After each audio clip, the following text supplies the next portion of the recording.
in Rwanda, gender-based violence was really widespread, and many researchers have argued that sexual violence was deliberately used as a weapon of war. How would you explain genocide ideology, and what are the motives and rationality behind? Thank you, Caroline. You have asked two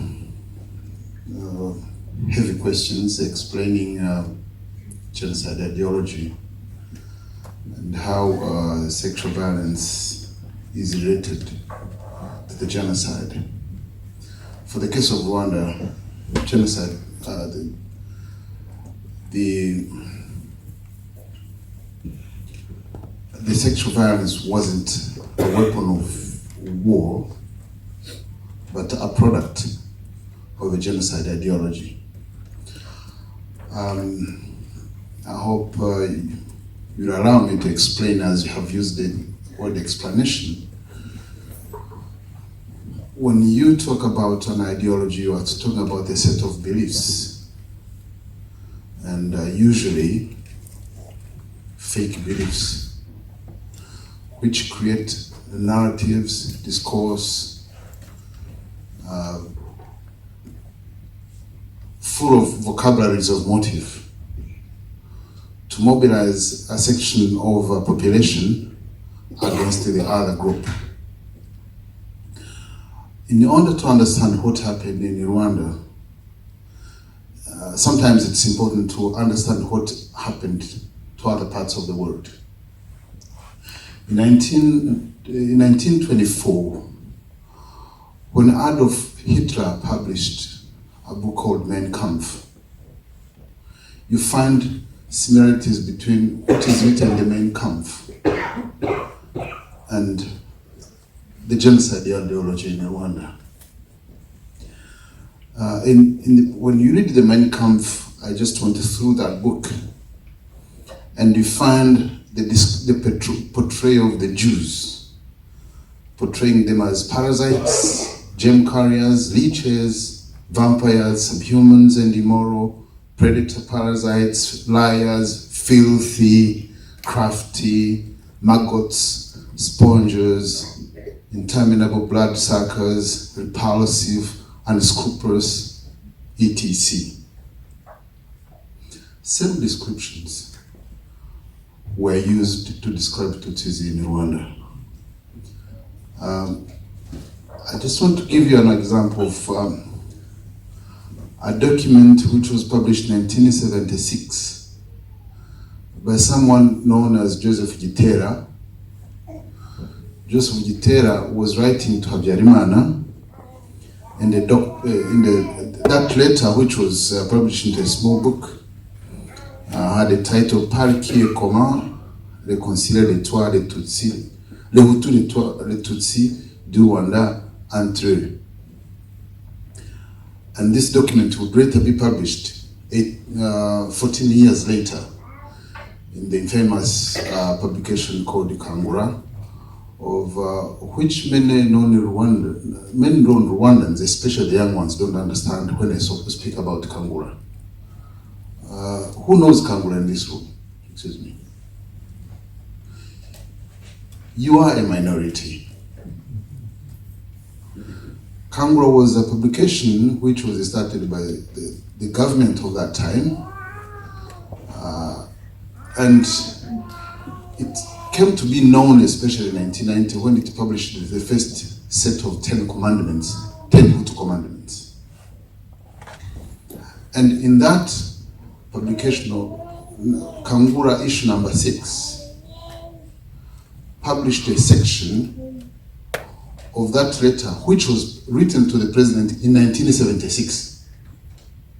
And part of that letter, which was published in a book, reads, "It is the pretentious Tutsi with his Mhutu slave and his Mutwa clown and the hunting dog, who chose exile from Rwanda because of his misdeeds and is now scheming against Rwanda and Rwandans.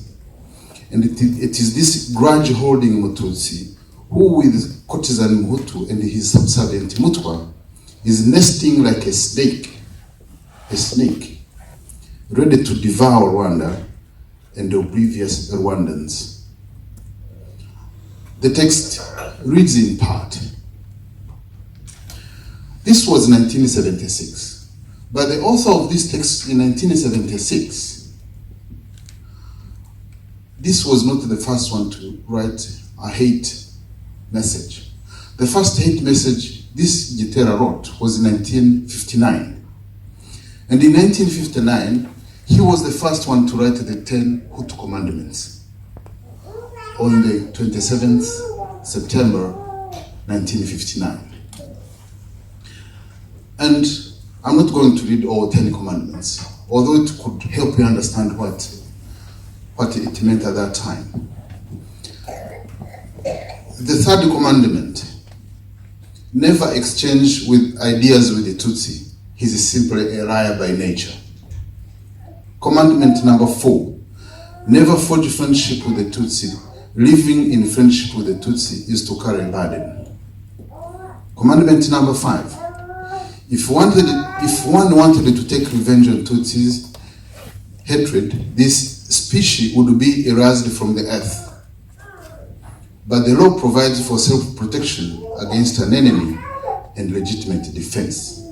Commandment number 6, never commit adultery, especially with a Tutsi woman. It is not forbidden to marry them, it is worse to womanize them. Commandment number 7, never tell lies like a Tutsi. Denounce them publicly and their little schemes. Commandment number 9, it is abominable to covet their women or their daughters. They have nothing to show that ours do not have, except their failings and vices. I've just read through without. Take a look at the 10 commandments of Kangura in 1990, a difference of 35 years. There is an evolution of hatred. And when the vocabulary of 10 commandments is a decalogue. What's the source? The Bible. Commandment number 1. Every Hutu male should know that Tutsi women, wherever they are, or wherever they may be, are working in the pay of their Tutsi ethnic group. Consequently, shall be deemed a traitor any Hutu male who marries a Tutsi woman, any Hutu male who keeps a Tutsi concubine, any Hutu male who makes a Tutsi woman his secretary or protege. Commandment number 2.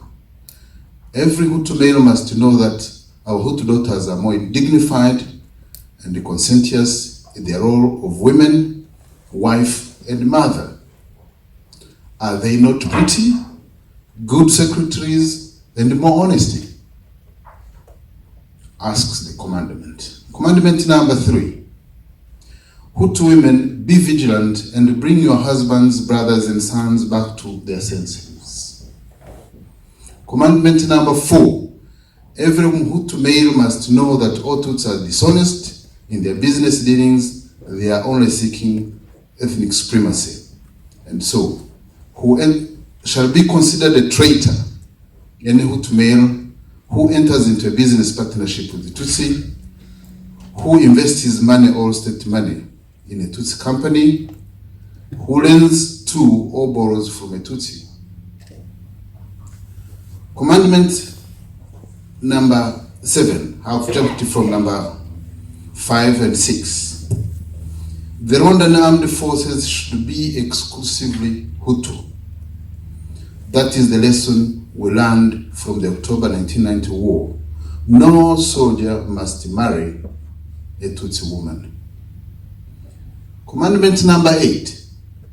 Hutu must cease having any pity for Tutsi. Commandment number 9.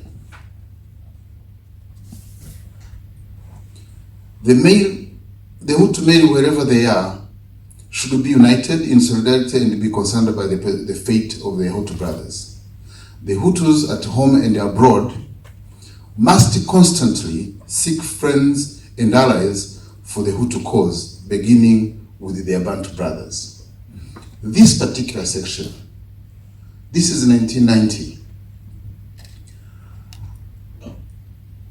Someone, because of this solidarity, I'll talk about later, whereby a Tanzanian genocide ideologue, in 2013, he describes a Tutsi in this language.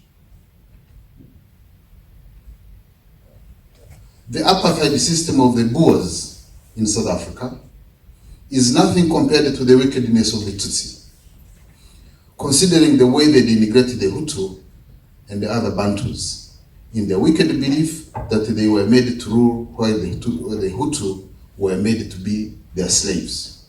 It is well known fact that Tutsi look with disdain at the Hutu and other Bantus like you would do with the feces. Tutsis are devilish and have hatched a scheme to control the region. This document was written in Swahili.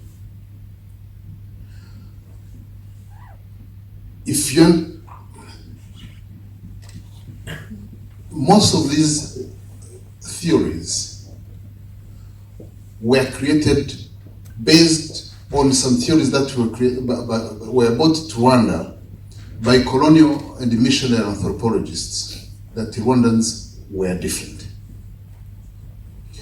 And they carried from those artificial differences, which Trump would easily call fake news today, and it is from this fake news that the plan to kill the Tutsis and the genocide ideology was developed